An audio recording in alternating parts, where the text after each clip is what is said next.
qui est convenable pour ne pas être abîmé. Donc, dans d'autres termes, la vie d'un enfant de Dieu, le travail intérieur de l'embaumement, nous devons le voir à l'extérieur. C'est-à-dire, nous ne voulons pas seulement la sainteté sur la sainteté intérieure, mais nous voulons voir aussi la sainteté comme étant la sainteté extérieure. Que le Seigneur bénisse. Voilà pourquoi nous sommes aussi dans cet enseignement. Quand le ministre est en train de prêcher, il est en train de distribuer les habits. Parce que prêcher, c'est distribuer les habits. Or, il faut prêcher, distribuer les habits, conformément aussi à la pensée de Paul. Qu'est-ce dit Paul? Que les femmes soient habillées avec modestie et pudeur. C'est-à-dire, quand je prêche, quand je donne les habits, il faut que je prêche aussi quand la sœur écoute la parole. Il faut aussi changer sa manière de s'habiller, afin qu'il s'habille aussi avec pudeur et modestie. Une bonne église des saints, une bonne église de Dieu, commencez premièrement à voir comment les femmes s'habillent. Parce que, bibliquement, ça c'est Proverbe 31, on honore les maris par sa femme. Donc naturellement, comme ça, nous comprenons l'église des saints aussi dans la manière que les sœurs sont en train de s'habiller. Que les sœurs disent. Mais l'embaumement d'Esther va prendre 1 an, 6 mois des aromates, 6 mois de nuit. Or, 6 mois égale à 1 an. C'est par là que je comprends. Bien que la pluie au temps de Noé est descendue pendant 40 jours, mais quand tu lis la Bible, tu verras que la pluie a fait 1 an. Lisons cette écriture avant que je puisse commencer. Genèse.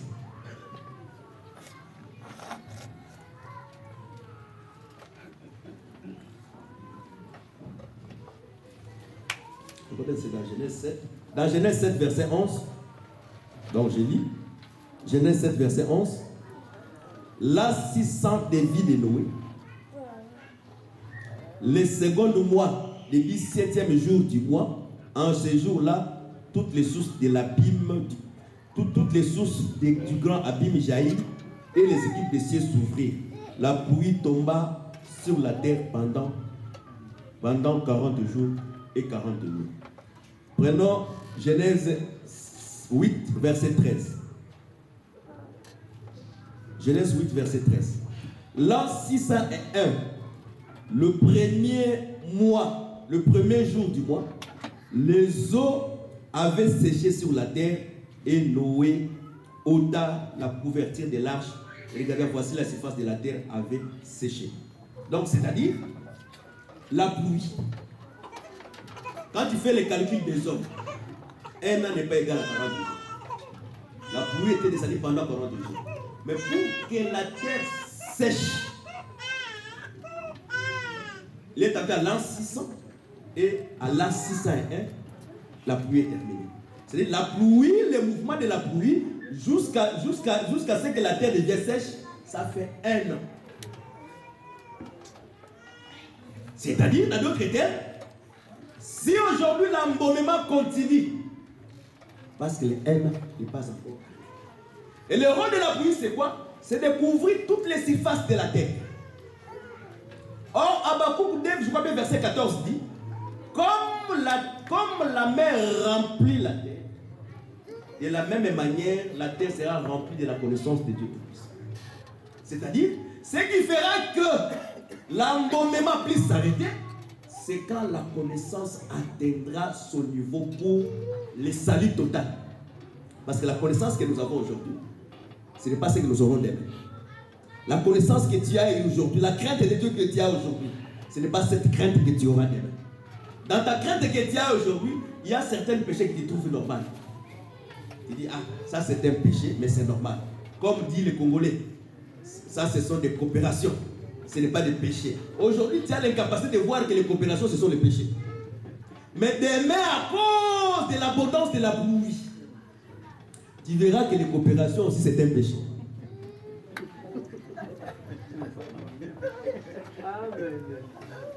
Quelle est son Bible? Parce que les Congolais, même le président de la République, sait que les coopérations, c'est naturel.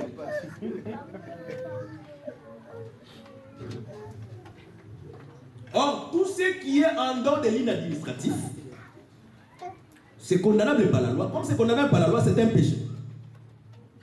Mais aujourd'hui, tu peux trouver ça normal. Des fois, on va, même nous, on va acheter des fois. On va faire, c'est un papier, on va vite. On trouve ça normal. Mais demain, pour le salut, parce que pour le salut, il faut que le corps revête l'incorruptibilité. Pour que le corps revête l'incorruptibilité, la terre qui est toi, la vase qui est la terre, tu dois être rempli de la connaissance de Dieu. Et la connaissance va te permettre que les montagnes puissent disparaître au plus à mesure que tu écoutes la parole de Dieu. Voilà pourquoi la Bible dit, vous connaîtrez la vérité et la vérité vous affranchira. Et le rôle de la connaissance, c'est pour affranchir. Mais le premier jour, il y a des montagnes qui ont été affranchies. Le deuxième jour de la pluie, il y a des montagnes qui ont disparu. Le Seigneur nous a franchis progressivement, comme Israël devait aussi combattre cette nation puissante pour entrer en Canaan. Quel est son ministre? La connaissance de la parole, ce n'est pas seulement citer beaucoup de versets, parler beaucoup de révélations. Non. Il faut quand tu lis la Bible, il faut faire la réflexion dans la Bible. Noé est entré par la porte et les oiseaux. Bien que dans l'arche, les oiseaux ont volé par la fenêtre, mais le jour de la sortie de l'arche, les oiseaux, les hommes sont sortis aussi par la porte. Nous sommes sauvés par la doctrine, par la pratique de la parole. Et c'est cet même évangile qui est la pratique de la parole qui va aussi nous va introduire au ciel. Aujourd'hui, nous sommes entrés dans l'arche. Mais demain, pour sortir, voilà pourquoi tout celui qui ne vit pas la vie de la parole, qui ne pratique pas la parole de Dieu, ce qui sort de sa bouche là, ce n'est qu'un perroquet qui répète sans pourtant comprendre ce qui se trouve dans les Écritures. Parce que, au temps de Samson, il y avait aussi les gens qui ont fait l'énigme. Oh, il faut ressortir les tout. Il y a beaucoup de frères et de sœurs. Il faut ressortir les tout. Mais l'interprétation, c'est quand on sème une sémence, et la sémence produit la vie de la sémence de la nouveauté. Quand nous voyons la parole qui est entrée en toi comme étant la sémence, tu reproduis la même vie de la parole. C'est par là que tu es embaumé.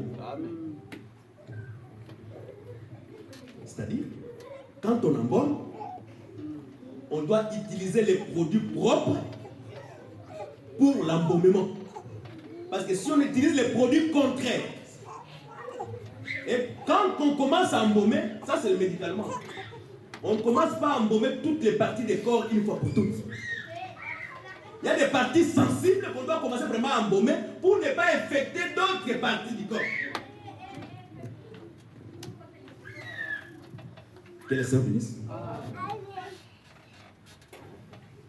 Voilà pourquoi quand on parle de l'huile d'onction,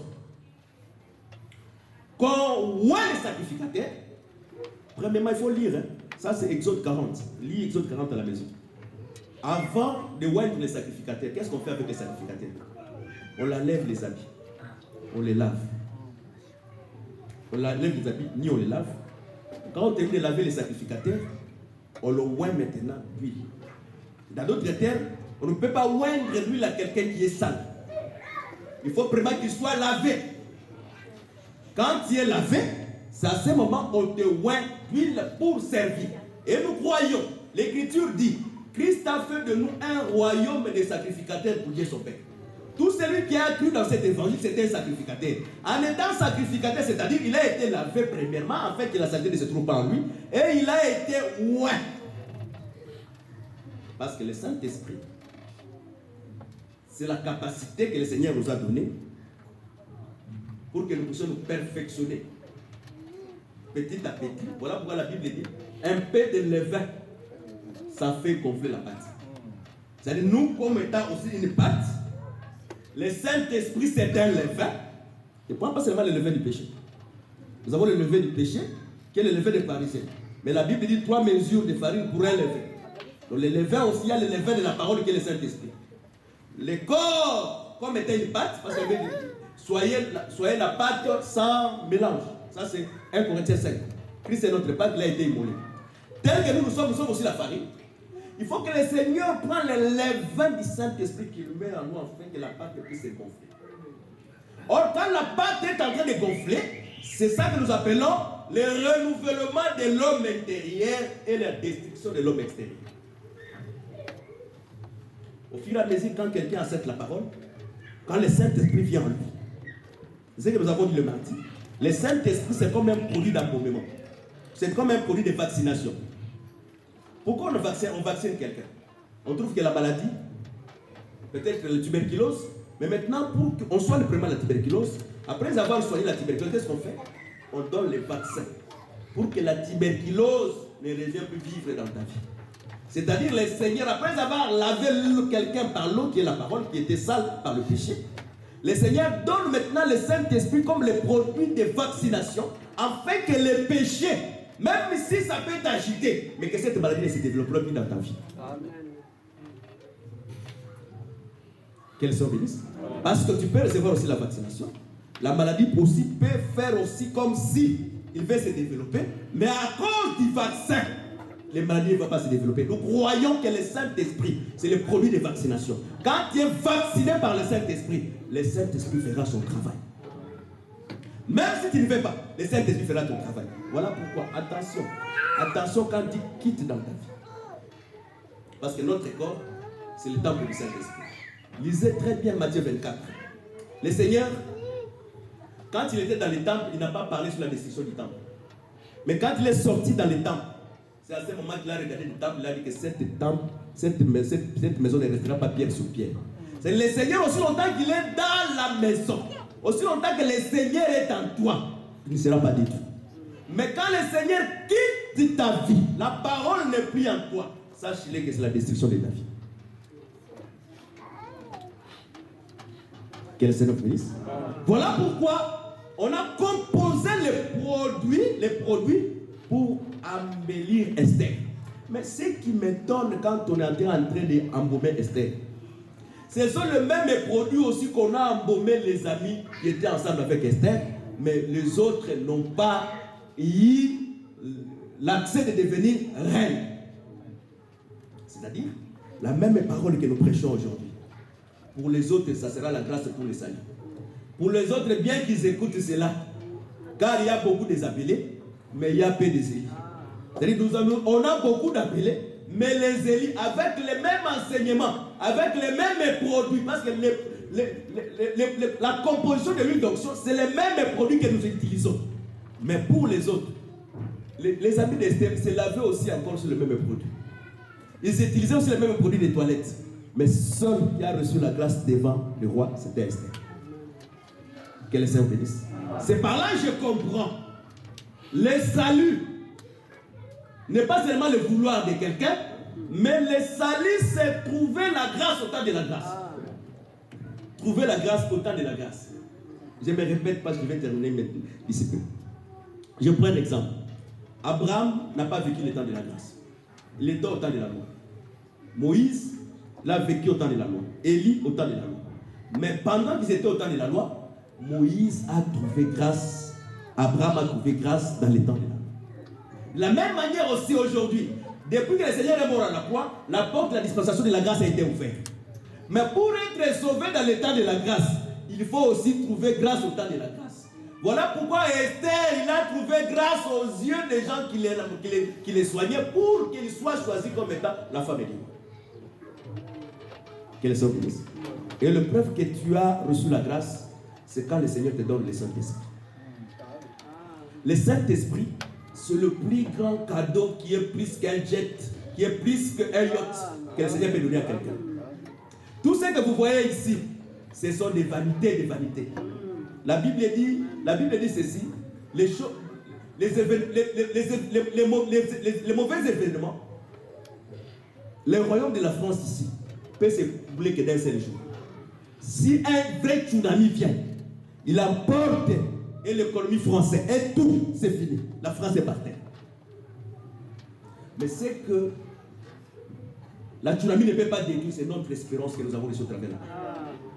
Parce que cette espérance, même dans les séjours des morts, nous allons le conserver. Voilà pourquoi, pour que nous apparaisse, parce que Esther, quand il est embaumé, quand il trouve grâce auprès du roi, même si les situations s'élèvent, même si ce n'était pas que le jour qu'Esther devait se présenter au devant du roi, comme Esther a été embaumé, parce que ce qui met que le Seigneur ne puisse pas nous exaucer, c'est la vie du péché. Le Seigneur lui-même demandait il vous sera donné. Voilà, quand tu veux demander, ne demande pas comme si tu demandes par pitié. Ne demande pas ce qui est lui qui a dit de demander, c'est Dieu. Donc tu demandes vraiment demander. Et quand Esther a demandé, le roi a exaucé. Pourquoi? Parce que les produits de l'embaumement a eu le temps de faire son travail dans la vie d'un chacun de nous. Voilà pourquoi la Bible dit ceci. L'onction que vous avez reçue. Un homme embaumé, c'est quelqu'un qui a reçu l'onction, qui a la capacité de l'enseigner. Ce que nous prêchons ici, nous répétons seulement ce que le Saint-Esprit a écrit dans ton cœur. Oh, le Saint-Esprit a écrit dans ta conscience. Quand est-ce que les gens s'étonnent? Les gens s'étonnent parce que dans leur conscience, Dieu ne règne. Je prends des exemples terre à terre et je vais terminer ici. Avant que je puisse accepter cet évangile, dans les années très loin, j'étais prédicateur de groupes de prière. Mais pendant que j'étais dans le groupe de prière, dans l'assemblée, j'étais où les femmes prêchaient. Moi, j'ai résisté toujours que les femmes puissent prêcher. Je n'avais pas des écritures pour me défendre. Mais il y avait une conviction intérieure qui était à moi qui le refusait. Si tu es de Dieu, il y a certaines choses, même si tu n'as pas les arguments, mais ce qui est écrit en toi ne va pas donner accès à ces choses-là. Non parce que tu n'as pas la connaissance, mais c'est parce que c'est ainsi. Mais maintenant, quand tu viens là où il y a la connaissance, on commence maintenant à répéter. Tu vas trouver que ce qui est écrit en toi est conforme à ce qui est en train de dire. C'est là où on accepte. Amen. Que les sœurs bénissent. C'est-à-dire, tout prédicateur, c'est un médecin. Je ne peux pas trouver des frères, des sœurs qui ne vivent pas un bon mariage par rapport à la parole. Qu'on ne puisse pas jeter les produits de la bombe. Non, c'est diabolique. Il y a des fois, il faut utiliser la fouée. Parce que l'huile aussi, c'est la fouée. Il faut utiliser la fouée parce que le Seigneur, pour chasser les vendeurs de pigeons, il a utilisé la fouée dans les temps. Et nous croyons le vrai fouet, c'est cette parole que nous sommes en train de prêcher. Ça doit équilibrer notre vie par rapport au Seigneur.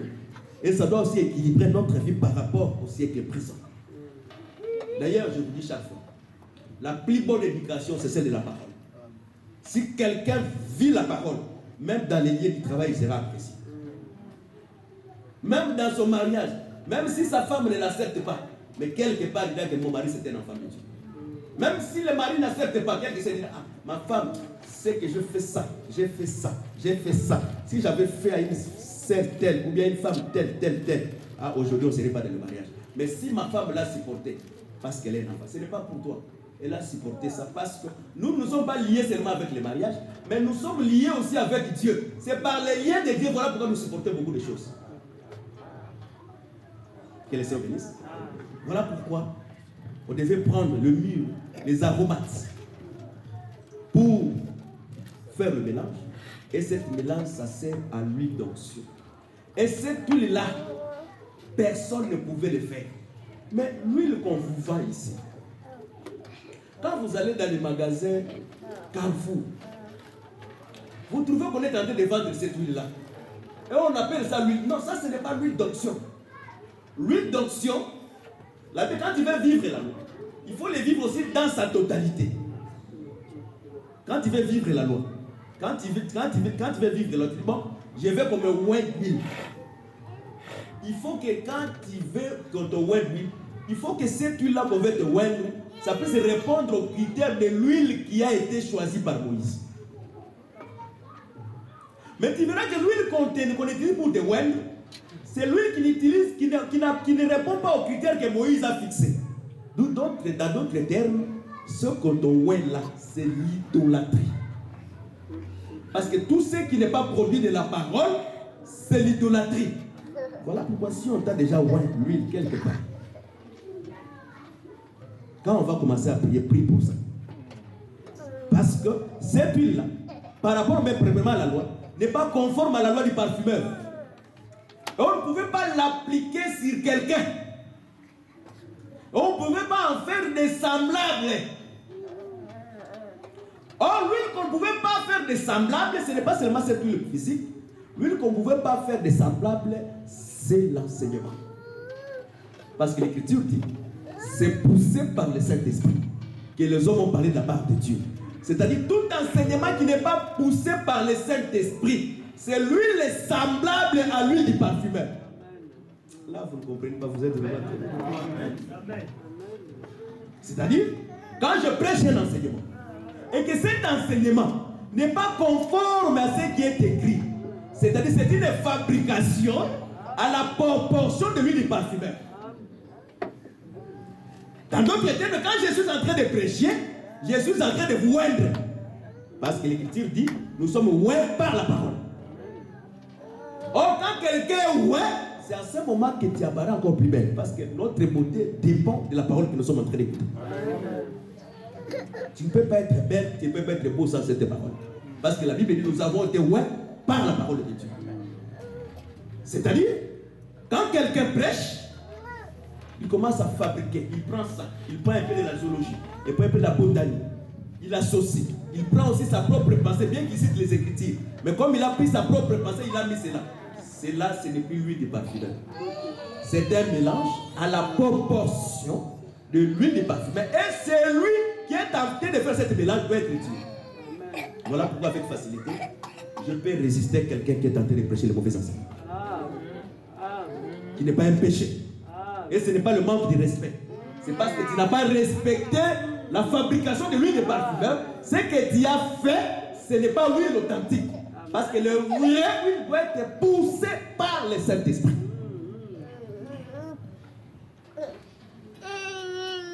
Quels sont les listes? Voilà pourquoi Joseph a établi les médecins à son service. C'était pour embaumer les corps. Les produits de l'embaumement, c'est la verge. Les produits de l'embaumement, c'est l'enseignement. Quand nous sommes en train de prêcher, pour prêcher, il faut être médecin de Joseph. Si tu n'es pas médecin, parce que Joseph et Jacob ne sont pas différents. Premièrement, bibliquement.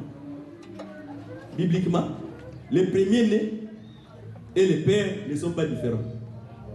La Bible dit ceci. Il est le premier-né de toute la création. Et il est l'image de Dieu invisible. C'est-à-dire, quand tu vois l'image, exemple, quand tu vois l'ombre, quand tu cherches à voir la réalité, tu vas voir la personne.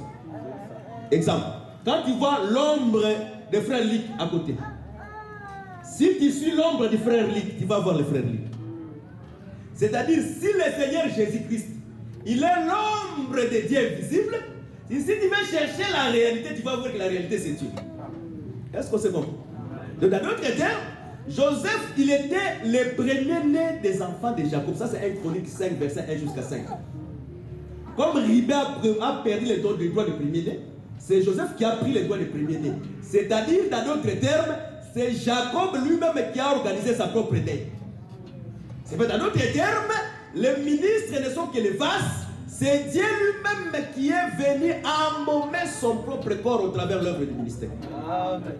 Voilà pourquoi les sacrificateurs n'étaient pas seulement loin, même les vêtements du souverain sacrificateur étaient aussi loin. Parce que le ministère, c'est l'habit loin. Les corps des ministres peuvent prêcher, on t'enlève ces vêtements. Parce que lisez très bien la Bible. Quand il y a des défauts, tu ne mets pas ces vêtements. C'est ça.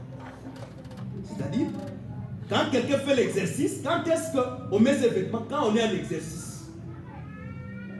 Mais l'habit reste loin. Voilà pourquoi. Même si les ministres pêchent, le ministère n'a pas péché. Mais lui qui a péché, et nous le mettons de côté parce qu'il a péché, mais les vêtements continuent à faire son service avec notre base. Amen. Est-ce qu'on se comprend? Je me répète, il ne faut pas le mal interpréter parce que vous avez peut-être une mauvaise compréhension de la parole.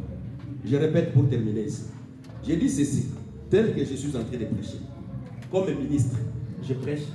Je suis la vase. Mais je suis revêtu du vêtement. Le vêtement, c'est le Saint-Esprit qui vous parle. Si moi, le ministre, cette chair, si je pêche, je n'ai plus droit à mettre cette vêtement. Vous me mettez de côté. Mais le vêtement continue à faire son service. Parce que le ministère doit continuer jusqu'au perfectionnement des saints. Amen. Et le ministère, ce n'est pas un homme. Le ministère, c'est Dieu. Voilà pourquoi Dieu peut utiliser celui-ci, Dieu peut utiliser celui-là, mais c'est le même travail qu'il est en train de faire, et c'est le même Dieu. Voilà pourquoi l'Écriture dit, même si le ministre prie quelqu'un qui l'est guéri, qu'il doit se dire seulement, je suis un serviteur inutile. C'est-à-dire, c'est lui qui a fait le travail, ce n'est pas moi. Mais c'est lui qui a fait le travail, c'est le vêtement.